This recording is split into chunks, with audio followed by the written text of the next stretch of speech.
ഇപ്പോഴത്തെ ഇറച്ചിയുണ്ട് ഇങ്ങനെ ഇങ്ങനെ അലുവ പോലെ നമ്മുടെ ഇത് ബിരിയാണി സ്റ്റോറിലെ ബിരിയാണി മേടിക്കുന്ന പോലെ ഇവിടുത്തെ ബീഫിൻ്റെ അവസ്ഥ. Hi guys, welcome back to channel. നമ്മുടെ ഇഷ്ടപ്പെട്ടൊരു സ്പോട്ടായ അറേബ്യൻ നൈറ്റ്സ് ഹോട്ട്സ്പോട്ടിൽ വന്നിരിക്കുന്നത്. പക്ഷേ ഇത്തവണ ഞങ്ങൾ ഇവിടെ അല്ലേ കാരണം ഇവരുടെ തന്നെ തൊട്ടപ്പുറത്തെ കാരണം സെയിം കിച്ചനാണ്. ഇതിൻ്റെ നടുവിൽ തന്നെയാണ് കിച്ചൺ. ഇതിൻ്റെ പുറകിൽ ഞാൻ എപ്പോഴും കാണിക്കാറുണ്ട് കിച്ചണിലേക്കുള്ള വഴി. ഇതിൻ്റെ നേരെ പുറകിൽ തന്നെയാണ്. അപ്പോൾ സെയിം ഫുഡ് തന്നെയാണ് രണ്ടിടത്തും, രണ്ട് ടൈപ്പ് സീറ്റിംഗ് ആണെന്നേ ഉള്ളൂ. ഗൈസ് അവിടെ ക്ലീനിങ് നടക്കുന്നതാണ്, അതുകൊണ്ട് നമുക്ക് ഇവിടെ തന്നെ വന്നിരിക്കണം. ഞങ്ങളെപ്പോഴും ഒന്നെങ്കിൽ ഈ സൈഡിലെ കൂടുകളായിരിക്കാറ്. ആദ്യമായിട്ട് സൈഡെങ്കിൽ മാറ്റി പിടിക്കാമെന്ന് വിചാരിച്ച്. ഞങ്ങൾക്കിവിടെ ഏറ്റവും ഇഷ്ടമുള്ള സാധനം മട്ടൻ ഹനീദ്, അതുപോലെ തന്നെ ബീഫ് റിബ്സ്, ബീഫ് മന്തിയാണ്. അപ്പോൾ ഞാൻ പറഞ്ഞിരിക്കുന്നത് ഇപ്പോൾ ബീഫ് മന്തി ഹാഫാണ് കേട്ടോ. ഇപ്പം നമ്മുടെ സാധനം വന്നിട്ട് ഓർഡർ ചെയ്തത് ബീഫ് മന്തി.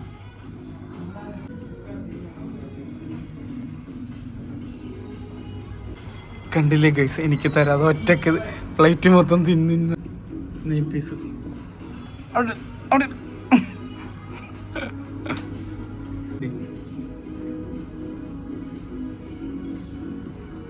ഇത് വേവ് കണ്ട, ഇത് കണ്ടാൽ തന്നെ മനസ്സിലാവും എനിക്ക് വേവിൻ്റെ അവസ്ഥ. അവിടെ ഞാൻ പല ആവർത്തി കാണിച്ചിട്ടുണ്ട്, എന്നാലും ഒന്നുകൂടി കാണിക്കുന്നുള്ളൂ. ഇതൊരു മനസ്സുകൊണ്ട് എനിക്ക് ഇതിങ്ങനെ പൊളിച്ച് കാണിക്കുമ്പോൾ.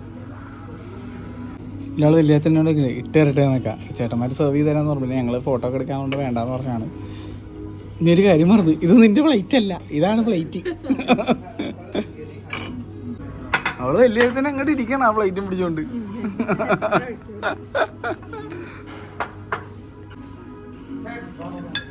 ഒരു സാധനം കൂടെ വരാണ്ട്, അതൊരു വെക്കാൻ മറന്നതാ. ടൊമാറ്റോടെ സൽസ ചട്നി അത് വരും. സാധനം കഴിക്കട്ടെ. ഓ, വേവിൻ്റെ കാര്യത്തിൽ വേറെ ലെവൽ. ഈ അവസരത്തിൽ ഞാൻ ഭയങ്കരമായിട്ട് മിസ് ചെയ്യുന്ന വേറൊരു സ്ഥലമുണ്ട്. പെരുമ്പാവൂരുകാരോട് എനിക്ക് കടുത്ത അസൂയാണ്, വേറെ ഒന്നും കൊണ്ടല്ല. ഖുറൈശി മന്തി എനിക്ക് ഭയങ്കര ഇഷ്ടമാണത്. ഇവിടുത്തെ റൈസും അതുപോലെ തന്നെ ഭയങ്കര ഡിഫറെൻറ്റാണ്. ഖുറൈശി ഇവിടെയൊക്കെ എനിക്ക് ഏറ്റവും ഇഷ്ടപ്പെട്ട കാര്യം ഇവരുടെ വ്യത്യസ്തമായ റൈസാണ്. അയ്യോ, പണിയെടുക്കുന്നു വ്ലോഗ് ചെയ്യുന്നു. എൻ്റെ പൊന്നോ, എടുക്കും പക്ഷെ ഇടൂല, അതാണ് അനിമയുടെ പ്രത്യേകത. നല്ല മണം, ഒരു എഫിലിടെ one of the best in കൊച്ചിയാണ് എൻ്റെ അഭിപ്രായത്തിൽ. എനിക്ക് ഊഹിക്കാനുള്ള എക്സ്പ്രഷൻ ഒന്നാണുള്ളത്. ടൊമാറ്റോ ചട്നി വന്ന് മക്കളെ, എൻ്റെ ഇവിടുത്തെ ഫേവറേറ്റ് സാധനം അത്. ഇവിടുത്തെ ഇറച്ചിയുണ്ട് ഇങ്ങനെ ഇങ്ങനെ അലുവ പോലെ നമ്മുടെ ഇത് ബിരിയാണി സ്റ്റോറിലെ ബിരിയാണി മേടിക്കുന്ന പോലെ ഇവിടുത്തെ ബീഫിൻ്റെ അവസ്ഥ. അലുവ പോലെ വെന്ത ബീഫ്. ഞങ്ങൾ ആദ്യം ടിക്കാൻ കബാബ മീനി പോകാമെന്ന് വിചാരിച്ചത്, അത് വേറെ ദിവസം പോവാം. ഇന്ന് ബീഫ് കഴിക്കാനായിരുന്നു മൂഡ്. അവിടെ മട്ടൻ കഴിക്കാൻ പോകണം അല്ലേ. ഈന്തപ്പഴം, ഉള്ളി, വറ്റൽ മുളക്, മസാല, ഈ സാധനമാണ് അനിമയ്ക്ക് ഇഷ്ടം. അനിമയ്ക്ക് ഇങ്ങനത്തെ സാധനങ്ങൾ, ഈ അരണോ പായസം പൊലിക്കുന്ന ഇങ്ങനത്തെ സാധനങ്ങളാണ് ഇഷ്ടം. എനിക്ക് നേരെ തിരിച്ചു, എനിക്ക് ഇത് വെള്ളം പൊലിക്കുന്ന സാധനങ്ങളാണ് ഇഷ്ടം. ഞങ്ങൾ രണ്ടുപേരും കാര്യമായിട്ട് കഴിക്കാത്തൊരു സാധനമാണ് മയണൈസ്. എൻ്റെ അമ്മ ആണെങ്കിൽ വാരി കുടിക്കുകയും ചെയ്യും. ഞാൻ മയണൈസ് എങ്ങനെ കഴിക്കണമെന്ന് പറയാം. ഫുഡിന് തീരെ ടേസ്റ്റ് ഇല്ലെങ്കിൽ മയണൈസ് കൂട്ടി കഴിക്കും. അല്ലെങ്കിൽ ഫുഡിന് നല്ല ടേസ്റ്റ് ഉണ്ടെങ്കിൽ മയണൈസ് എല്ലാം കഴിഞ്ഞിട്ട് വെറുതെ എടുത്ത് കുടിക്കും. അങ്ങനെ ചെയ്യും. അത് ഇത് കുടിക്കുന്ന പറഞ്ഞാൽ വലിയ കുറേ എടുത്ത് കുടിക്കത്തില്ല, ആ കാണാൻ പ്രശ്നമൊക്കെ. ഞങ്ങൾ സക്സസ്ഫുള്ളി കംപ്ലീറ്റഡ്. ഇനി എനിക്കിതും കൂടി ബാക്കിയുള്ളൂ. അനുപ സുല്ലിട്ട് അല്ലേ, എക്സ്ട്രാ പീസ് മീറ്റ് മേടിക്കാമെന്ന് വിചാരിച്ചു. പക്ഷേ അനുപ കഴിക്കില്ലെന്ന് പറഞ്ഞു. വേറെ തന്നെ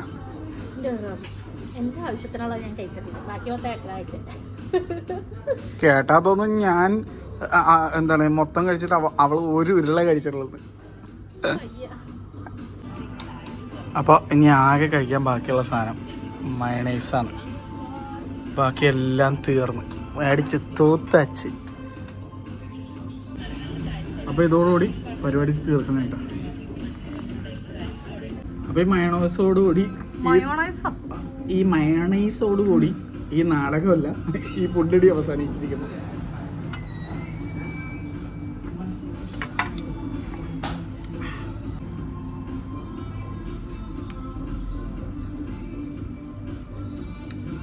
നക്കി തുറക്കണം കൂടി കാണിക്കുമല്ലോ നിനക്ക്.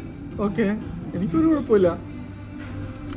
നമ്മൾ പൈസ കൊടുത്ത് മേടിച്ച ഫുഡ് വേസ്റ്റ് ചെയ്യാതെ നക്കി തുളച്ചോ എങ്ങനെ കഴിക്കാനോ എനിക്കൊരു മടിയില്ല. ഫുഡ് ഞാൻ വേസ്റ്റ് ചെയ്തു.